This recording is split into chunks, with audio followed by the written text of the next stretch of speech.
guys, I'm Heather Dreer with Cody Spire's team.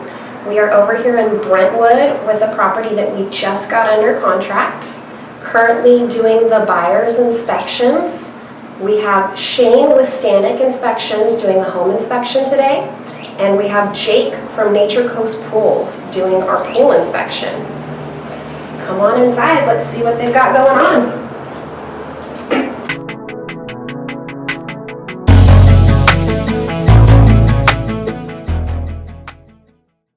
Hi guys, Heather Dreer again with Cody Spire's team. This here is Shane Stanek with Stanek Inspections. He did our home inspection today over here in Brentwood. So one of the reasons we check even newer homes is to make sure everything's properly wired for safety. I found every outlet on this back wall is improperly wired. So just one of the quick tidbits of why we go through everything, no matter what year it is or how old it is, we check them all. Hey, In this case, this whole wall, this whole circuit is improperly wired. So we're going to get an electrician to come out and take a look at it. Now the home's new enough, it could very well have home warranty, but that's really between the listing agent and the seller at that point. So we're just trying to document it for our buyer to make sure he's safe when he moves in. We also go through all your doors, your windows, we make sure they operate properly, make sure there's no buildup in the tracks that's going to restrict the movement of the door, make sure there's no evidence of wood destroying organisms in any window sills, make sure they all open and stay open for safety reasons. We check all your doors to make sure they close properly.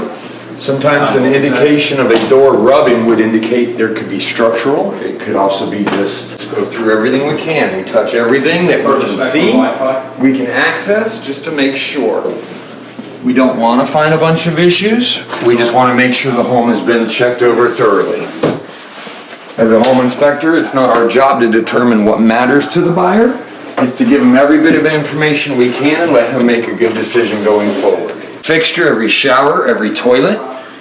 Check all your leaks, or check for any leaks. We're not allowed to touch their stuff, so we do not move anybody's equipment. We do not unplug any of their stuff. We go around it. You leave no stone unturned. If you discount the fact that there was one you didn't need to look at, that's probably the one that's going to get to you. We check pocket doors to make sure they're centered, they're not rubbing and beating up on each other. A lot of times you'll open a pocket door and one side will be real gapped, the other side will be rubbing on it, and then you'll have deterioration on the door. We go through your toilets. I always like to open the back to make sure there's no sand or any debris in there. Sometimes that could indicate you have possible plumbing issues, and it's taking sand in through there. We also wiggle the toilet to make sure it's not loose. We flush it, make sure it's going down, there's no drain issues.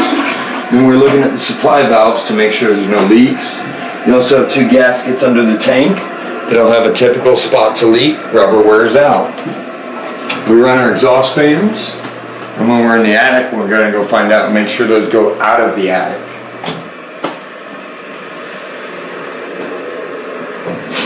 We run your shower, we check the shower valve for leaks, we check the shower head for leaks.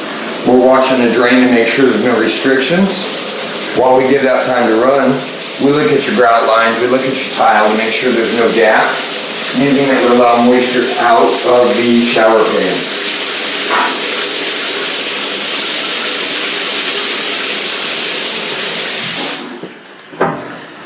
On your vanity, we're running all the sinks at the same time. We try to run as much plumbing at once to stress the system out.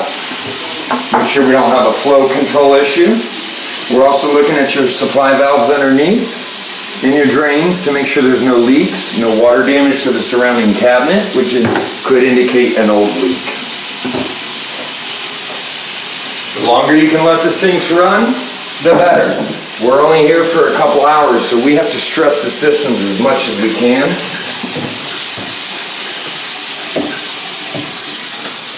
You're looking around the fixtures to make sure the handles aren't leaking, to make sure they're tight. We're checking outlets as we go. Every outlet gets looked at. You could check the whole house and find one bad outlet. But if you didn't check every one, how would you have found that bad one? Again, we're looking at the doors to make sure they're not rubbing when they close. looking for any cracks in the areas that could indicate settlement, structural movement. Check the temperature of the vents. In this case,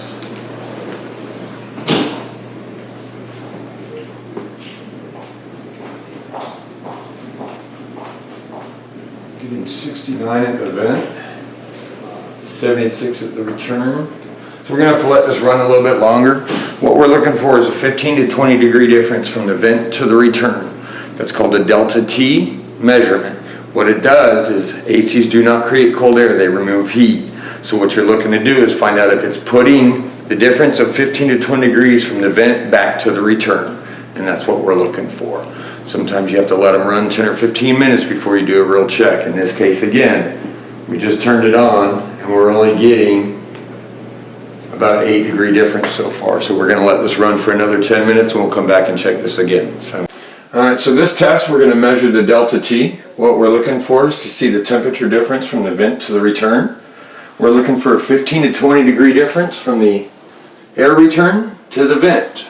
This is just a starting point for an air conditioner.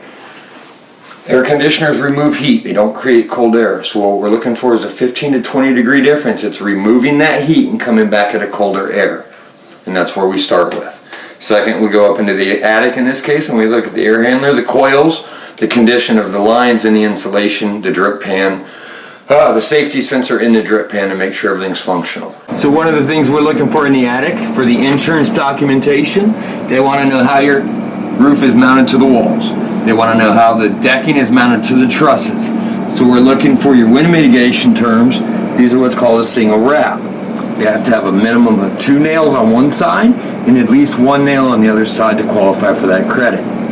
The other part we're looking for, see this nail sticking out? We're looking for the style of nail that nails the wood on the decking to the truss. And they want a measurement of how close together these nails are. In this case, that is an 8D nail, but we need to find a pattern or we're going to have to create one with a metal detector to find the stud.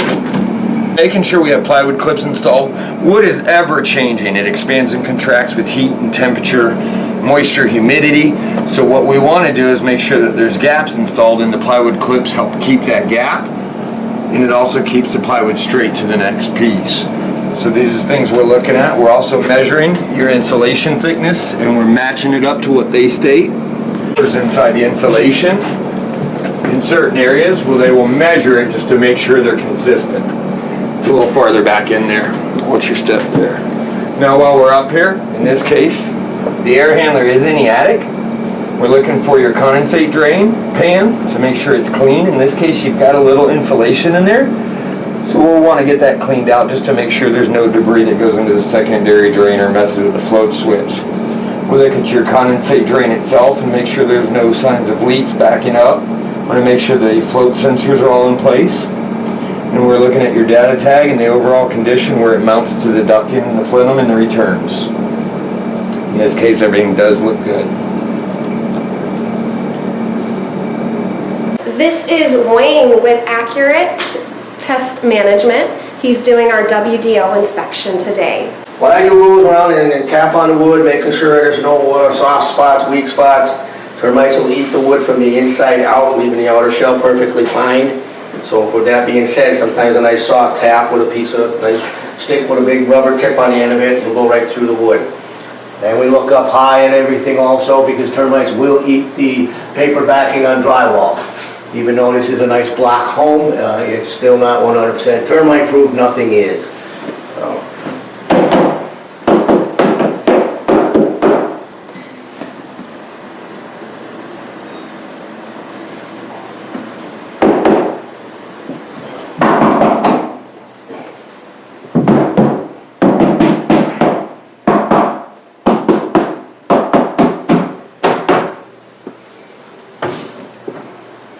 Hi, I'm Cody, I'm with Accurate Pest Management.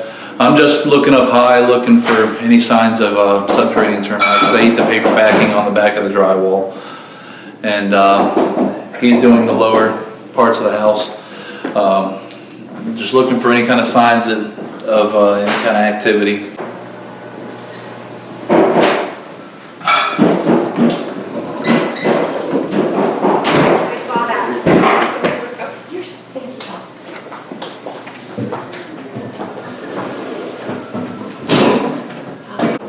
Thank you, Shane, for coming out and doing the inspections today on My this pleasure. home. Thank you so much for the opportunity, and hopefully we'll work again together. Most definitely. You enjoy your day. Thank you, you too.